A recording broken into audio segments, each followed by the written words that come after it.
ঢাকা। বাণিজ্য মন্ত্রণালয় এবং বাংলাদেশ ব্যাংকের সুপারিশ পেলে ডেস্টিনির বিষয়ে সিদ্ধান্ত নেবে সরকার। সকালে সচিবালয়ে বিশ্ব বাণিজ্য সংস্থার মহাপরিচালকের সাথে বৈঠকের পর অর্থমন্ত্রী আবুল মাল আব্দুল মুহিত সাংবাদিকদের একথা জানান। এর আগে তিনি আমদানি ব্যয় সংস্থানের সহযোগিতা করতে মহাপরিচালককে অনুরোধ জানান। বিজন কুমার দাসের রিপোর্ট।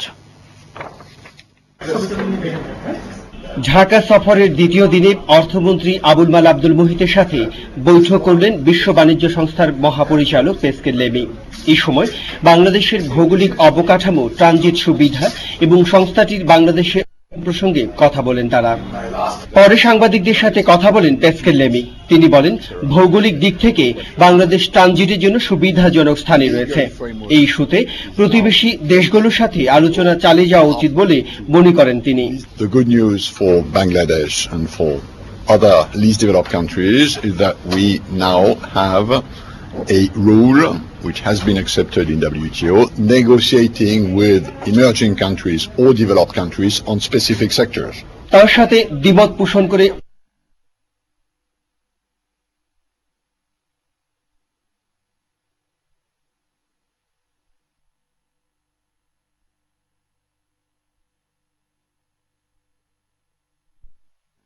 পরের দিন সব রাস্তা টাস্তা ভেঙে গেল। ডেস্টিনির মাধ্যমে জনগণ প্রতারিত হচ্ছে।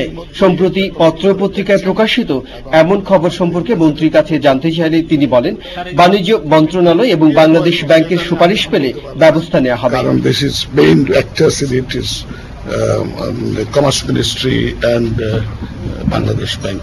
When they have thought up something, of course we will take action. এছাড়া বাংলাদেশে আমদানি ব্যয় সংস্থানে সহযোগিতা করতে মহাপরিচালককে অনুরোধ জানিয়েছেন অর্থমন্ত্রী আবুল মাল আব্দুল মুহিত। বিজন কুমার দাস, মাই টিভি, ঢাকা। বাণিজ্যে সমতার পরিবেশ